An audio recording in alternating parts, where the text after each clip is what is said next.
Hello guys, good morning. Time to cook na para sa tanghalian. Ayan, mag-love shoutout. Ayan, magluluto tayo ng tahong. Yung shell ko, mix na to ha. Kasi magagata pa sana ako ng bagong. Ayan. Guys, start na tayo sa pagluluto. Mahirap pag walang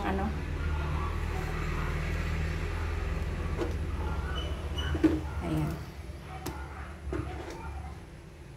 Lagay na natin ito yung luya at saka bawang, sibuyas. Ayan guys, magigisa muna tayo ng onion, garlic at saka ginger.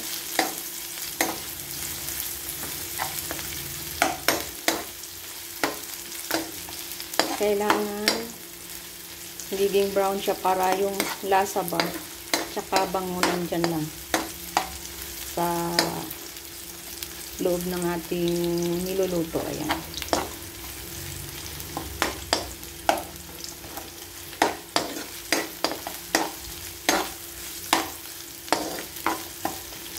Request kasi ng mga bata nga magluto ako ng tahong, pero nagustuhan ko yung isang shell, sabi ko i-mix ko na lang.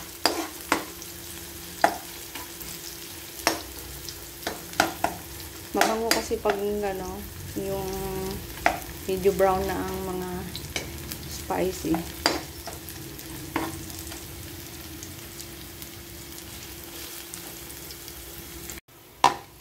Ayan na guys.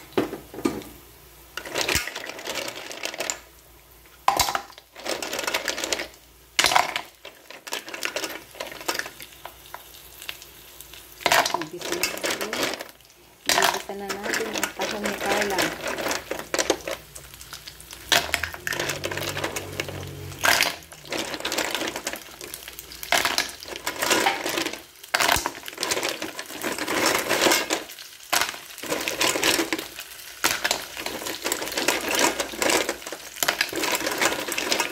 Mahilig dyan ng tahong at saka suso. Sarap kaya ito sipsipin ng suso. Ayan o. Suso ng pag-ibig.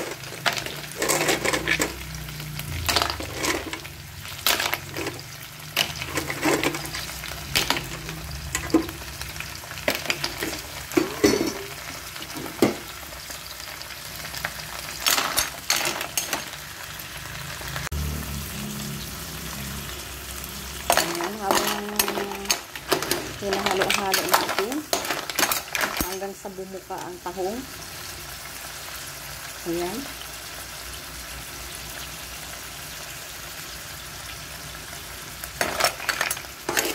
Ayan.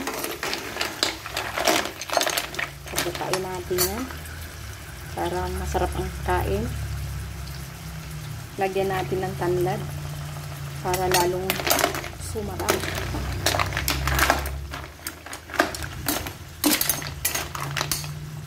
Ayan guys, ang ating tahong ni Carla. Ilagay na rin natin ang gulay kasi pagkulo niyan, nakanganga na yung tahong na yan. Diba? Ilagay natin yung sayote. Sinong mahilig sa tahong?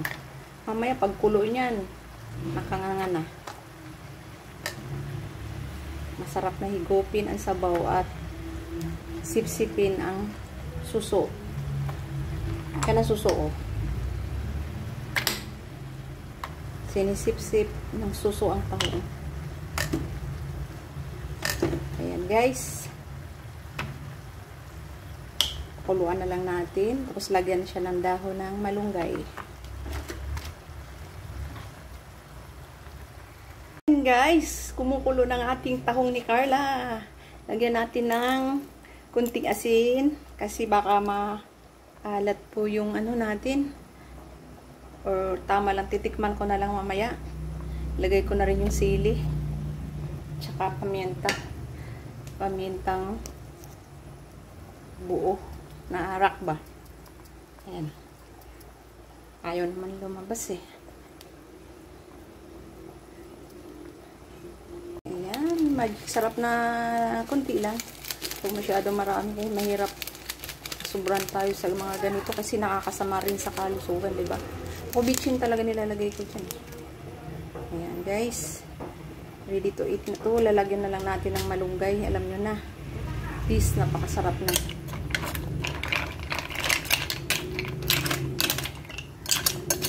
Ang tahong ni Carla. At saka ang suso ni Carlo. Napakasarap. Yummy, yummy. Yummy. Halit, tara, kain na tayo ng lunch.